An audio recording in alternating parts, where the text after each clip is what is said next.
No, you Your can't thoughts? talk about him specifically, but how exciting has it been that you haven't coached a game here yet, and you've had so much success already Hadn't out coached, on the hadn't recruiting coached a trail? game here. I have coached a game. I just Well, haven't coached. technically on the OU Right sideline. on, right on.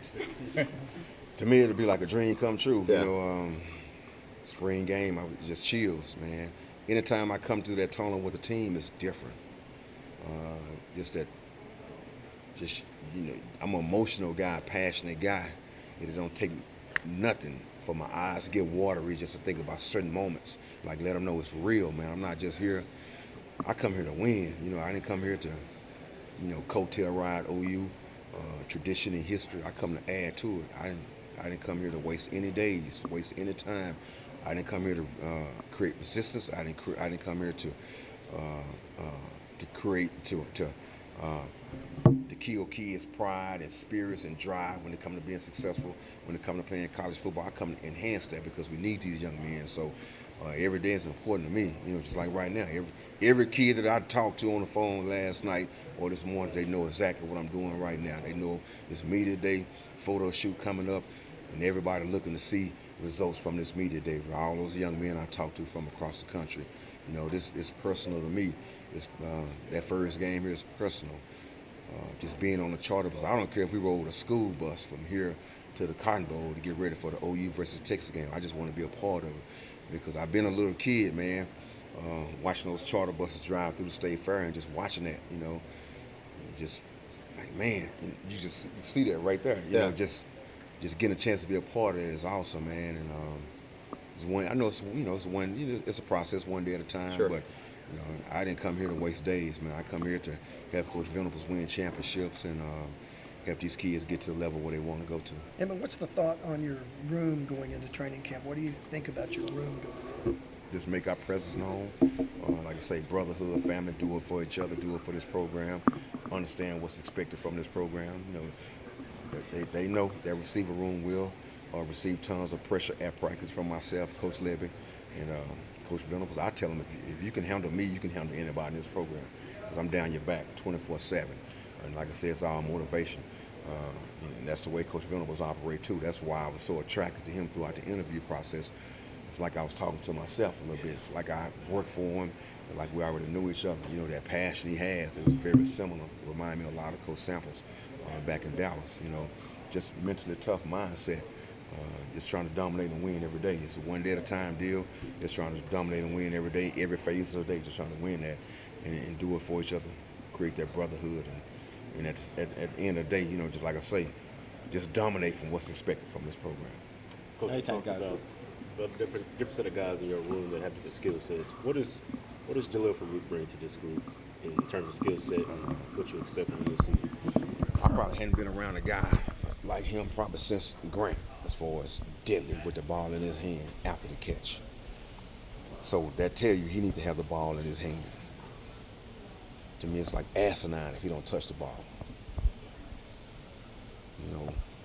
Sometimes I got to watch myself because sometimes I get vocal when it comes to supporting and standing on the table for you guys, advocate. Like I tell them all the time, you give me a reason to stand on the table for you, advocate for you, I'm going to fight for you. Just give me a reason to. Now, if you don't, then you make it hard for me. And those guys understand that. But I just say you need to touch the ball. I know getting ready for Oklahoma last year, that was one of the guys that program was worried about because what he could do with the ball in his hand after the catch. So if he's not touching the ball, first or second place, something wrong. That's just the way I look at it. And I just tell him every day, you got to get ready for that situation. You interviewing on the job every day to let everybody know that you need to touch the ball early. In a Jalil that we saw in the spring game in that first half, I basically told him going in the summer, that's the Jalil I need to see 24/7. I'm still trying to do my research for him. I had to go back and watch his entire high school career to see what type of player he is. Well, you see him at running back, you see him at defensive back, you see him in the special teams game, and you see him flexed out as a wide out. But again, he gets the ball early, quick right now because he can make guys miss in space, and he can score from far, and he like I say, he can score from anywhere on the football field. So I just broke him down, just teaching him the route tree, learning how to run the route tree, how to get off the ball, creating that toolbox at the line of scrimmage and transition out of the route. But his deal is when he get the ball right now, what he can do with it. big, strong, physical receiver that can dominate perimeter blocking. That can be an intimidating player also too, you know. But his job is he got to continue to do a great job as far as interviewing on a day-to-day basis, letting everyone know he needs the ball in his hand right now.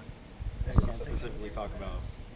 know you can't specifically talk about guys that haven't signed yet, but when you look at the 2024 class, a good chunk of them are receivers. Just generally speaking, what's been the key to your success on the recruiting trail? Just what are you saying to players, families? Is something you really resonate with them? Just being authentic, there's really never a game plan, That's why I tell people a lot of times I wouldn't trade my route and how I got here for nothing. I feel like I had the 14 years of the best professional development you can ever go through that could prepare you for this moment. That's teaching and coaching at the inner city high school program where you're expected to win. I don't care if this young man don't have nowhere to sleep at night, coach. I don't want to hear that. We're trying to create opportunities, get these kids out of the neighborhood, win championships, coach. If you don't win championships at a certain place, that administrator waiting on you in that morning as soon as you get to work. You just expect to dominate and just creating opportunities for guys, So I just think just being authentic, being yourself, not being an actor.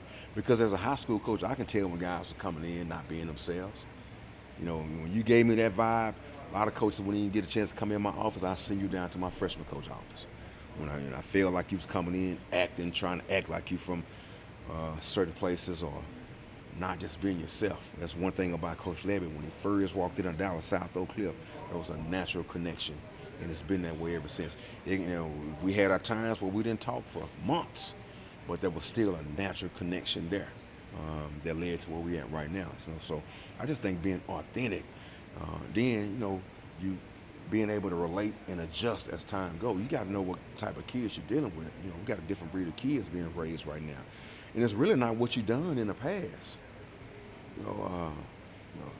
The history is good, but a lot of these young kids don't know too much about the history. Like, what are you doing right now, though, coach? Now. So I don't think wins and losses really have too much to do with it either. What are you doing? What type of atmosphere you're creating? What type of coach are you? What type of person are you? What type of teacher are you? How can you make me better? And then creating that atmosphere and that vibe that all these young men want to be around. Just like picking a restaurant, just like picking a party to go to, just like picking a mall to go to, just like picking a vacation spot you want to go to. So you create that same type of atmosphere here where everybody want to be a part of. Then I want to get to the point where I start telling kids we don't have enough spots, man. I wish we could take you, just don't have enough spots. And that was my exact mindset at South Oak Cliff. I wanted to get to a point where we had to turn kids away from the program. So many kids were trying to transfer and check in, get to a point where we had to turn kids away because of what you're doing, the atmosphere you're creating. Everybody want to be a part of that family and that brotherhood that you're creating in that program. And that's what I'm trying to do to that receiver room also too. Being with Coach Venables, he makes it much easier for me because he's so generous, and he's so authentic as far as off the field, hipping young men, hipping people off the field. That's true when it comes to him, and that's why one of the reasons why I picked Oklahoma, because I want to know what Once you look behind the curtains, I want to see the true program. When things not going right, I want to see how you act and how you respond then. So that's one of the main things that attract me to Oklahoma. Just being authentic and being genuine. Mm-hmm.